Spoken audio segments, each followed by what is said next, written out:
What is up, all you beautiful people? Welcome back to GWRLD, another podcast, episode number 7. We somehow survived that number. It is a great day here. We got some great topics. We hope you guys are all enjoying yourselves. Each and every week, we stop by for some gaming and some streaming news, and I always ask Hunter the same question. How you doing, man? I think I'm doing pretty uncertain, I would say, at this point, because right before we started recording, Jake said he was going to tell me something and that I was an idiot. So I'm not sure what to expect at this point.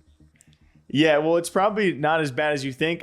We usually start off the episodes by reading comments. Thanks to all of you guys who've been actually leaving them. Last time, again, we have a mix of some mean ones in there, but there were some ones that are very important because there were several people who noted, and one in particular being Nikki T saying, I heard the acorn. You're such an idiot. If you guys missed last episode, the loudest acorns were dropping on Carolina Boy's podcast freaking office.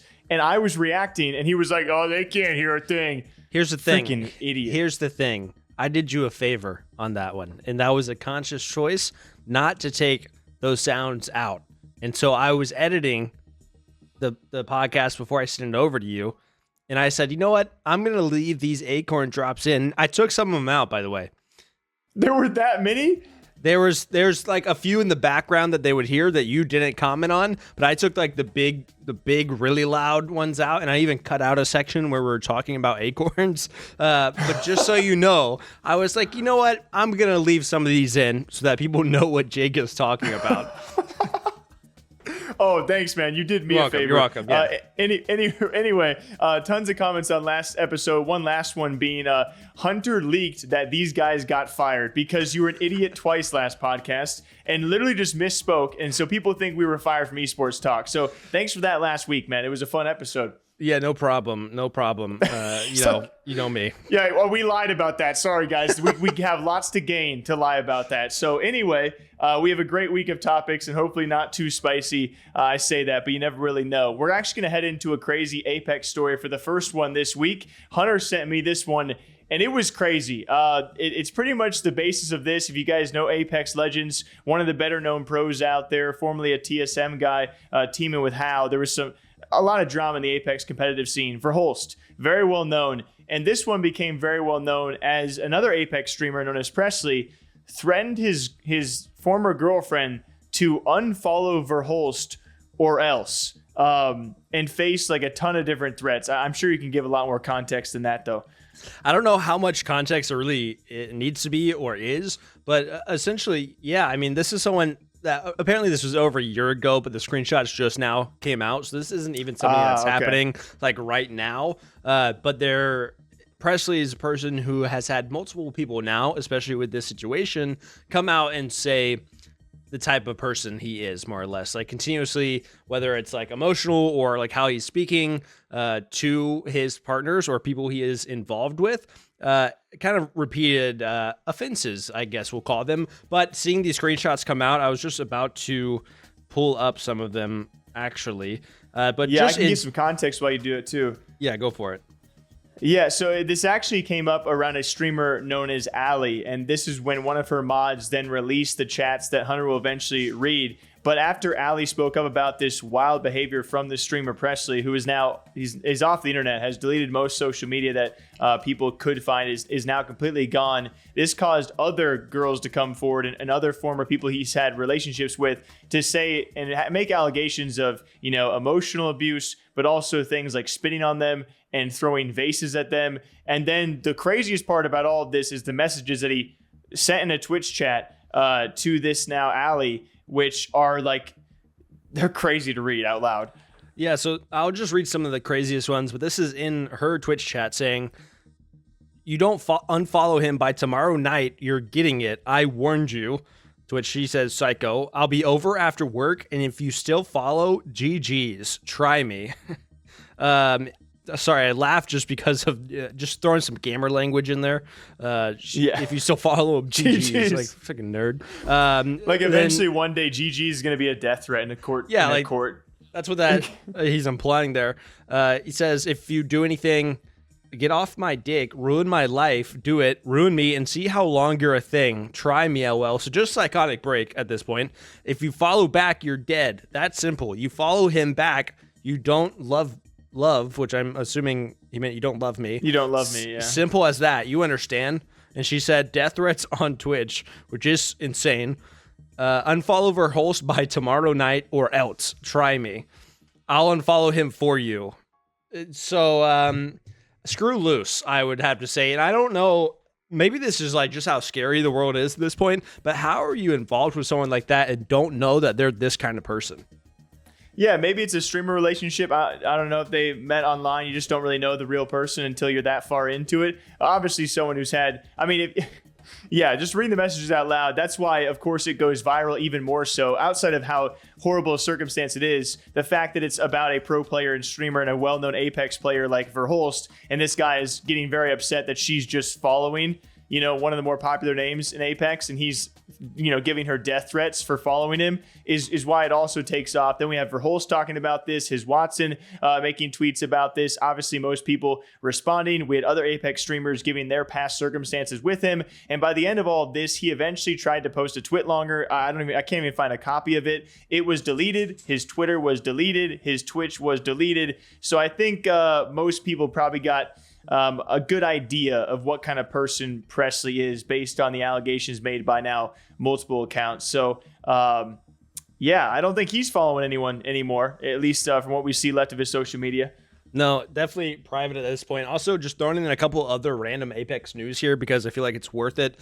Fun, like actually pretty decently large topics. I know we weren't planning on talking about these, so they can be quick. But one of which being that the number one pred being unbanned from Apex. Keon tweeted about this, saying the number one pred was unbanned today, making an apology post because I believed he was breaking the rules and cheating in some way, and said things like calling him a cheater or account sharer. Turns out he's legit and a hell of a player because I can't imagine playing to gain 50k more than me. Dude is different in a great way. Respect to Ayumu, he's a grinder. Sorry I believed you weren't real during the grind. Would gladly take the number 2 spot. So first of all, there's a little bit of context around it that we don't fully have, admittedly, but I believe he's a Japanese player. And so a lot of people were upset at people who spoke down when he was banned because they, you know, regional differences. A lot of times people will consider it racist because of how they're speaking about a certain player. And the Japanese region in Apex is very passionate, I would say. But to me, just crazy that a ban was reversed for the number one pred in Apex. Like apparently there was a misban and now people are having to apologize because of how they spoke about it.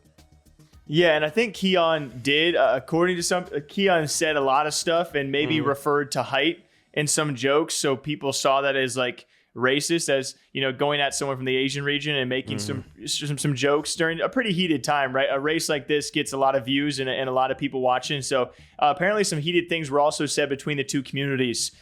Just keep in mind, we don't have the full context of messages sent back and forth. But yeah, the bigger story for me here is like you have this great race for number one, and it's a great esport when people are racing for number one pred, but it's not so great when you somehow can have a ban of a top player and have it be a misban. Like this is ironically coming just weeks after Bobby Poff and his his unban from Call of Duty after being issued a false permanent ban, which you guys can debate that all you want. Okay, that's how we're gonna present it. But just happening weeks later, now it happens with Apex. It's like, are these security teams or these anti-cheats really not? I mean, clearly they're not doing the right job. So now we have a number one ranked pred in Apex who was falsely accused. It's crazy these are happening back-to-back, nearly back-to-back weeks. Like, so, what's going on? Agreed. And my two additional notes with that, one is that, especially in Apex, this race to pred that you mentioned is super important and always has been. There's been a ton of people who have blown up, whether, like, I think Watson and Keon had both blown up, as well as a few different names, because they were number one pred in the season. And granted, I think it's a little bit less so because of Apex getting less popular, I would say. So that is a super important part of this, of like, it's the people doing it are very passionate about it. And there also have been plenty of hackers and cheaters involved in the race to pred every season. Then additionally, some context that I'm getting from the post under Keon's post, actually, that I want to read just for both of us. They said, "Hi, Keon, I want to explain the situation for Asia players getting false banned. In NA and EU, when Predator Pro players got false banned, there's a staff to manage the re-examination. Account will be back in a few days. But for Asia, we don't have a platform for the players to prove themselves. Since Asia is a big continent with different countries and languages, the language barrier is a huge obstacle to some of the players that don't know how to speak English. From what I saw from Ayumu's VOD, he felt desperate after he used most of his time to grind, but he got false banned without any reason listed. He tried to find help from everyone, but there's no platform to ask for assistance. So it looks like there's like issues with the Asian region of Apex to begin with, and people will be able to request unbans or getting things like looked at to begin with. So a huge issue there. Yeah, and it wouldn't surprise us when it comes to layoffs all around esports. And there's been I would say setbacks for Apex when it comes to oversight. I mean, they already have issues dealing with hackers and cheaters alone in certain regions. I can't imagine all of them at once, especially during a pred race. It seems when oversight comes to most games right now, a lot of devs are struggling to do that kind of upkeep. It just sucks when it happens at the top ranks to a point where we don't really have certainty of.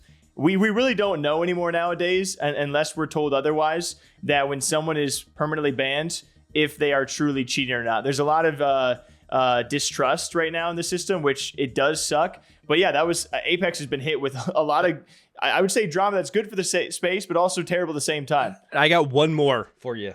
Just a quick one. It's a quick one, but it's insane too. It goes along with exactly what you're saying, talking about cheating and cheaters in Apex. They also, this past week, Apex Legends banned all Linux operating systems from Apex. Oh, I did see that. Which people were like, kind of an insane way or approach for the game to do things. But I imagine when you have maybe limited resources, the game's not as popular, not investing into it as much. But essentially, this is Hideout's quote tweet of the article said, "Tough decision, but the right one." Hideout's being someone who works at Respawn. He does like a lot of the security and banning. He's a guy people tag on Twitter. "Tough decision, but the right one. Some of the nastiest cheats were Linux based, and I do believe this is a net positive in the long run to help curb cheating in Apex." So they just anyone, so like Steam Deck that uses Linux, they're no longer able to access Apex Legends anymore, or any systems of that. So a crazy approach. A lot of people questioning it, but I have to imagine like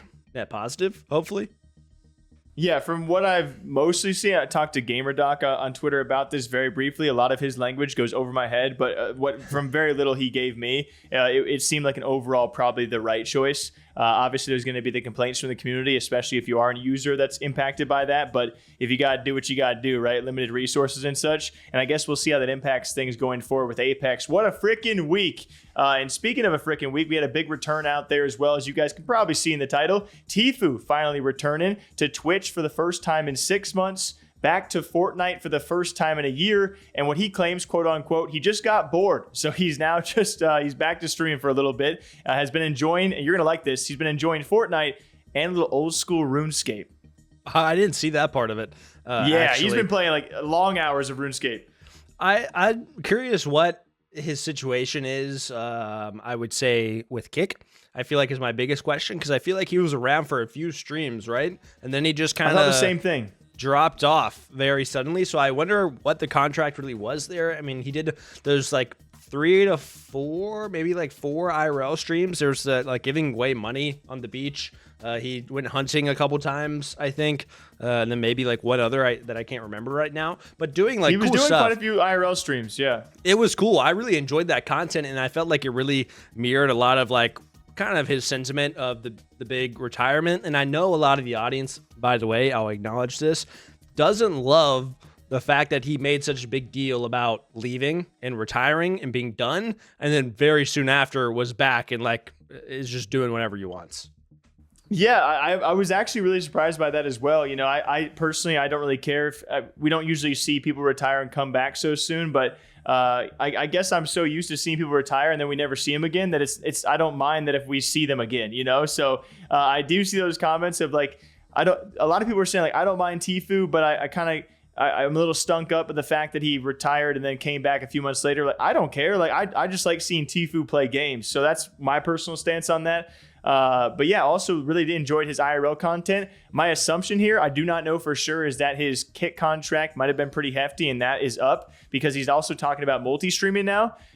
So I don't know if that's going to involve Kick. I think he's mentioned them still, and that's just going to be a plan for his multi-streaming instead. But yeah, it seems that he's going to be back on Twitch and making that a key part of things. He's been playing Fortnite now for several days, has been cooking it up with some big Fortnite streamers too, and really enjoying himself. And hopefully he's back for a good amount of time, because the last time Tfue made a headline, he was just trying to survive out the hurricane that he was not leaving for, and trying to take care of all of his properties over down in Florida. I'll play, I mean, this is typical of me, but I'll play the pessimist, the hater here, right? I'll be the audience for a second, maybe some of the audience, but I think it's just hard to say no to money, right? I mean, at the end of the day, like, yeah, he retired, but then Kick called and tossed him a bag, and so he came back for a few streams and, you know, did some fun stuff and got paid a lot. And then, hey, guess what? The new Fortnite season's dropping. A massive OG Fortnite's coming back permanently in December. Oh, but he's coming back because we all know Fortnite streamers get the most viewership and get paid a lot during those time periods. So he decides to come back. He actually came back for a Fortnite live event, which was a pretty big event. So that was going to be peak viewership. So you know, probably got paid for that. I mean, hey man, the dude has plenty of money, but if you're trying to expand the empire, like you know dang well you'd come back for a stream if you're gonna make 20 grand that stream. By the way, I don't blame the guy in any capacity. You're being a hater right now, man. I'm just saying that, let's be real here. It's hard to say no to money, and again, I don't blame him. It's not a bad thing. Yeah. Oh yeah. Oh, you're really on the back foot now. Oh, I'm gonna be the hater. You really back-footed that. This is coming from the guy Hunter, who charged a coffee on the company card just to... I'm sorry. Yeah, what are you trying to say? I was tired. What's going on? We had how many hours a day of travel the day before? And don't let Jake get out of this one. He got a coffee too.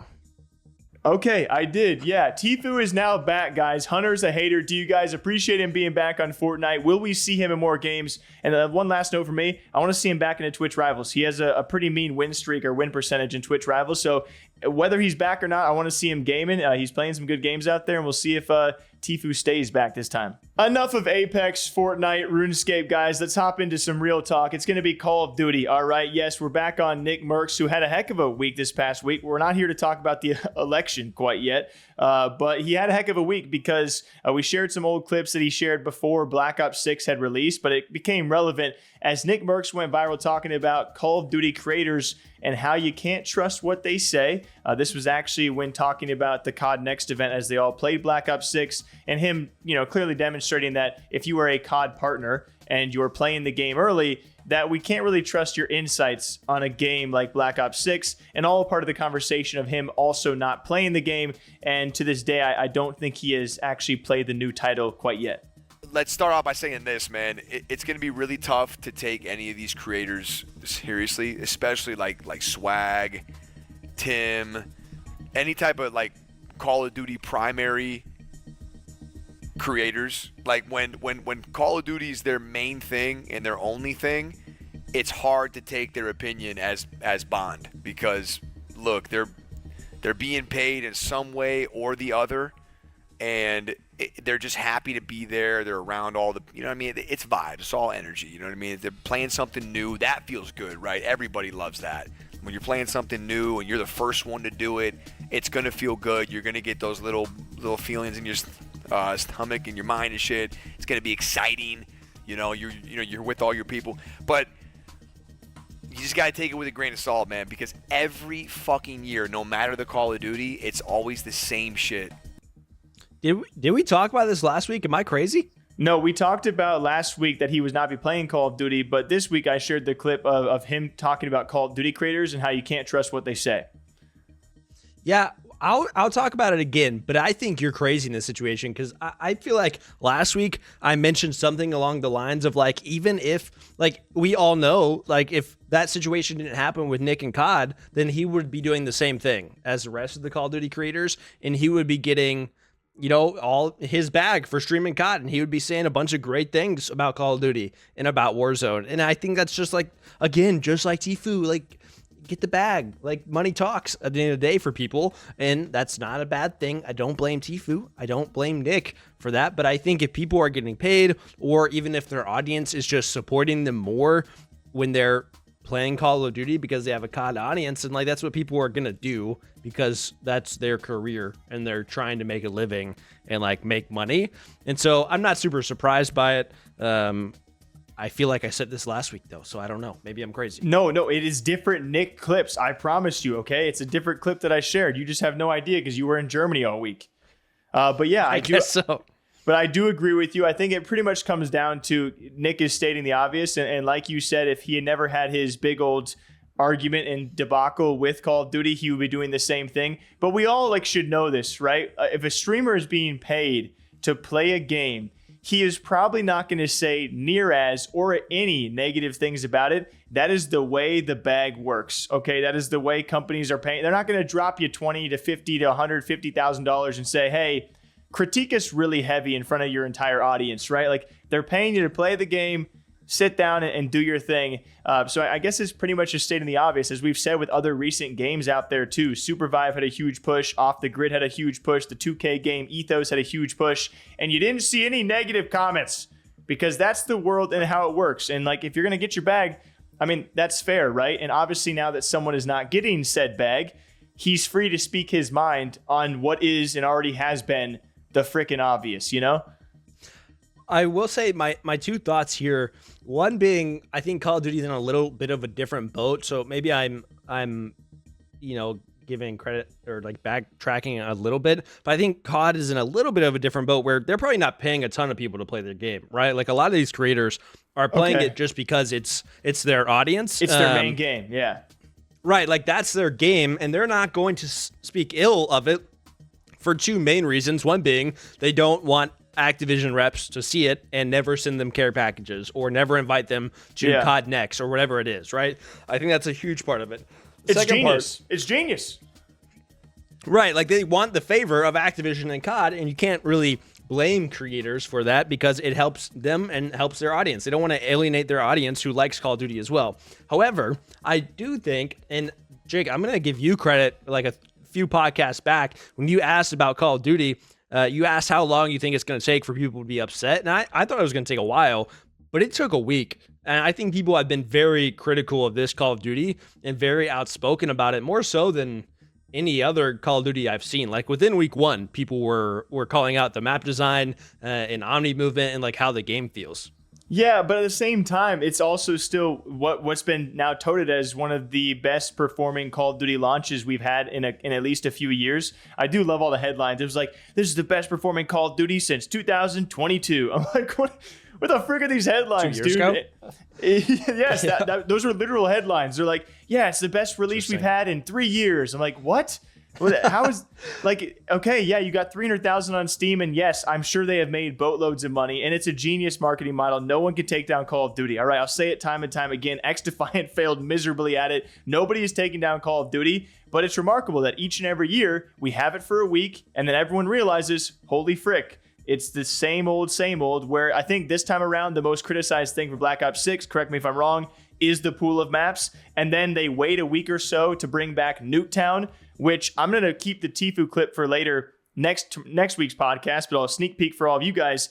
He's like, why am I paying $70 to pay Nuketown in 2024 as the best map in Call of Duty?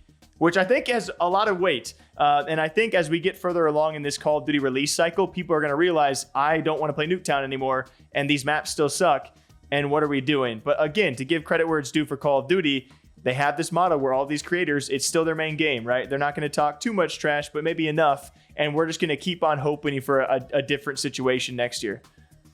I mean, I like Nuketown. I think that's why they do it's it. It's a great map. They toss the nostalgia a bone. It's genius. Everyone wants to play Nuketown. It's easy for stuff. It's going to draw people in who maybe wouldn't play it otherwise because they hear, oh, Nuketown. I played this for 10 years in a row. Now I know that I can, actually more than 10 years in a row.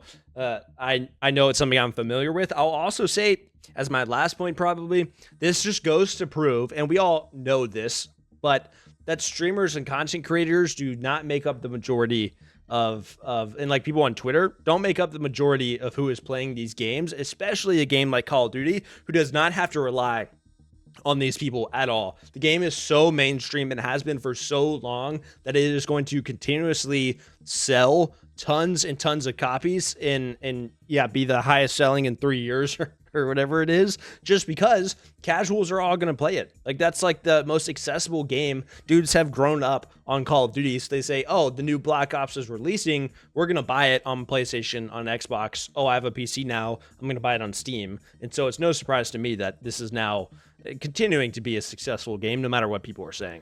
Yeah. At the end of the day, I know I have something to say about Call of Duty. That's just because I hate spending money, all right? That's where my main point of flack is. And year over year, it's like they're just sucking out of my wallet. So that's where a bit of my ridicule comes from. I do enjoy watching the Master Prestige and all the skin camo races every single year. And we got amazing Call of Duty creators. And so one last shout for me is Colt Havok. If you guys don't know, the former CDL / COD pro, spent 237 hours. He was your first ever race to Master Prestige guy to unlock that. So an amazing achievement from him. And he actually recorded the whole... Wait. People are gonna be pissed at you because they were pissed at you. Did you see that in the comments? What? He might have been the first streamer, but he was not the first person. There was someone else in the comments that everyone was tagging as like, oh, this person did it. Did they stream the whole thing? No, and that's where people were responding as the difference. So I want to clarify and throw in there, because you didn't say that he was a streamer. He's the first big streamer to do it. Okay. But also, I think it was noted throughout the entire run that if no one else has live streamed the entire thing, it draws into question the run. I think I stand by that. So True. Sorry. The first streamed race to Master Prestige. I didn't see those replies, and you didn't tell me in person. So thanks, man. That's on me. Frick. Hey, just protecting your mental health. And also some of the best COD content that we got was Optic during this whole period. That was great. Oh, yeah, that was actually a great production. I wish we could have covered more of that. And this is the thing. There are so many times where I get hate on Twitter and Hunter sees it and doesn't tell me. And he thinks he's protecting me, but I could be out there correcting the information. But you know what? It's what it is, because I have a weak mental state. Anyway, but moving on to some big news out there in case you guys missed it. T1 winning Worlds. What a freaking event that was. They break the all-time concurrent viewership record, peak viewership record for any esports event, over 6.9 million viewers for T1 as they take down Billy in a Game 5 Worlds. Like, is there any better way to do it? No, I mean, that's like what everyone wanted out of esports, out of everything, is for Faker to get his 5th Worlds win.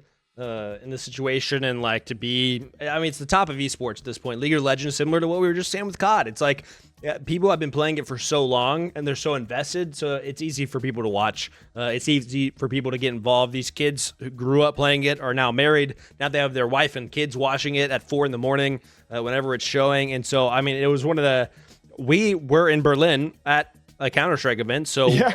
I was not actively watching it. Jake was watching it more than I was on his phone, but I mean, just an insane event from all accounts. Yeah, it's crazy. We're at a Counter-Strike event and we're trying to cover the League Worlds event. It's like we're very, very blessed, but it's a crazy timeline to see. Like, you couldn't have asked for anything better in terms of engagement, right? Like you said, Faker's 5th title, but this core roster of T1 has done ungodly things. And now it draws into question, like you said before, having wives and kids and stuff. People have now started the debate of age in esports becomes a thing of like, how long can Faker really stay up to date? If he's, I think he's in his late 20s, I'm assuming, and he's taken 5 Worlds titles, who's to say he can't remain committed and maybe, who knows, relationship-wise or life goal-wise, what he wants to do. But it is certainly possible that he can keep this run going and become one of the...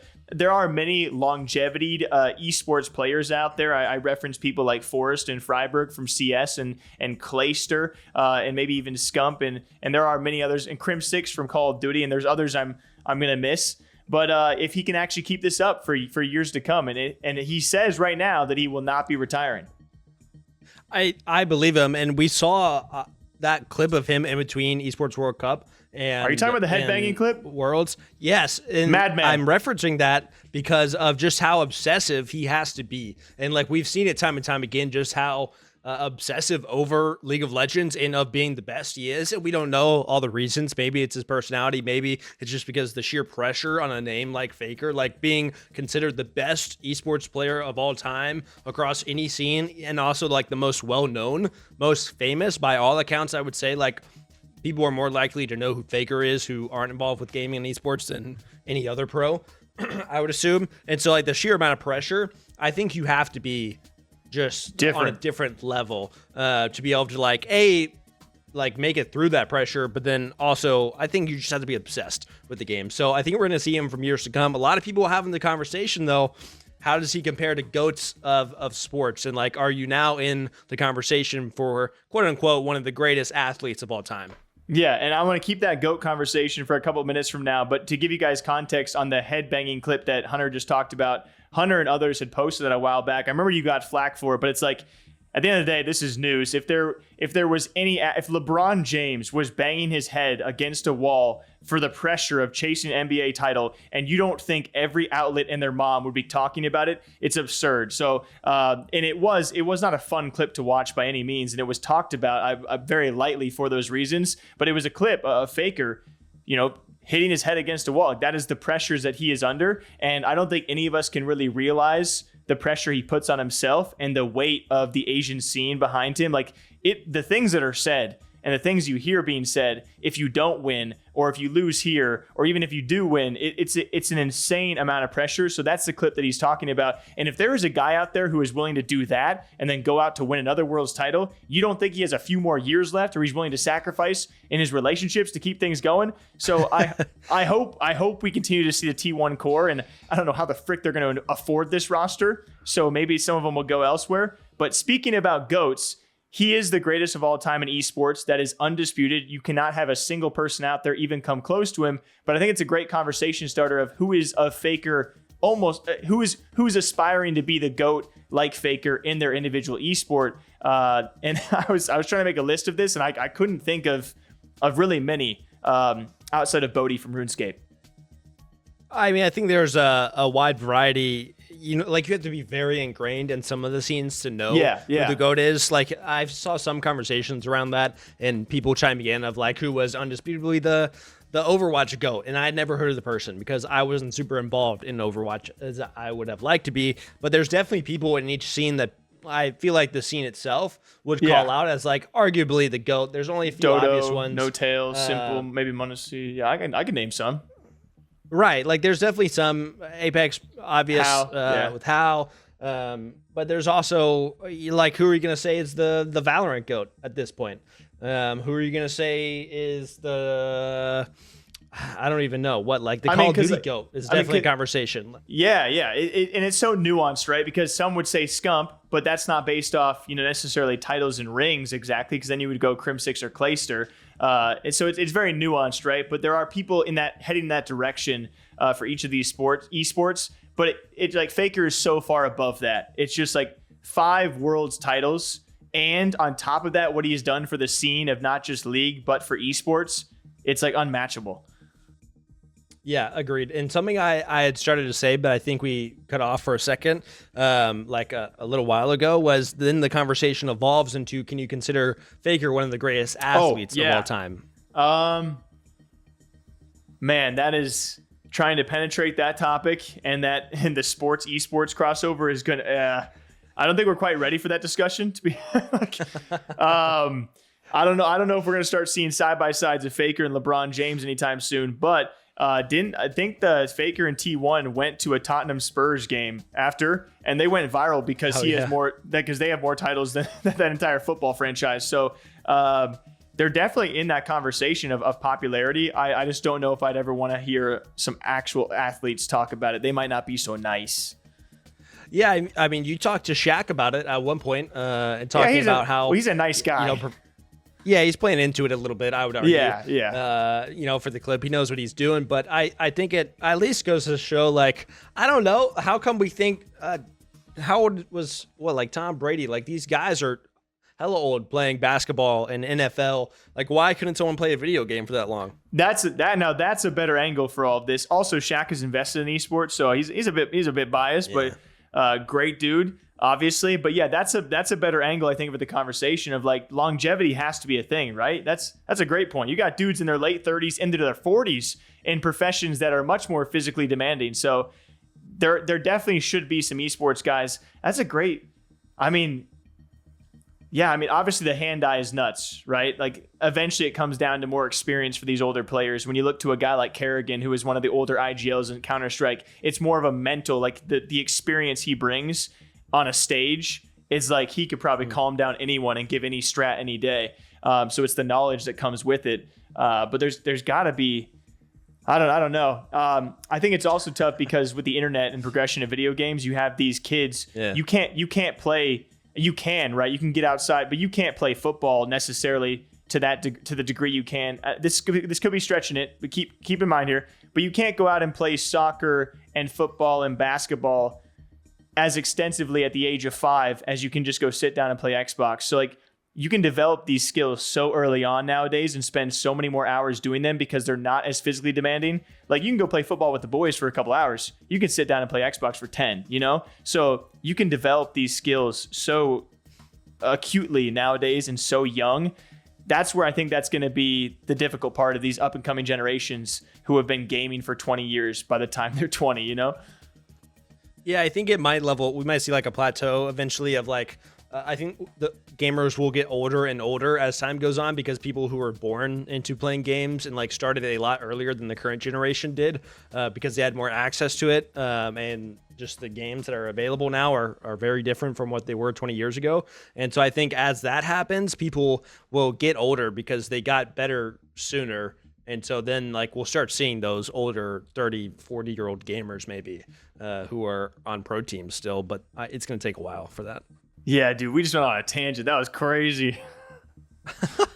Speaking of, I don't even know. We can just briefly touch on this if you want, or we can cut and end at the last point. But speaking of, we also had the Linkin Park situation at Worlds just real quick, where just like a psychotic, just like crazy. I feel like I've never heard of this really happening, but we had this guy who goes by Sloppy Walrus or Bomba Guy, who is a League creator, I believe. He plays Gragas and says Bomba according to his bio, but basically Linkin Park was given their seats that they had bought for Worlds, their VIP box that they had bought apparently with G2, but it got canceled and refunded 1.5 hours before the opening ceremony.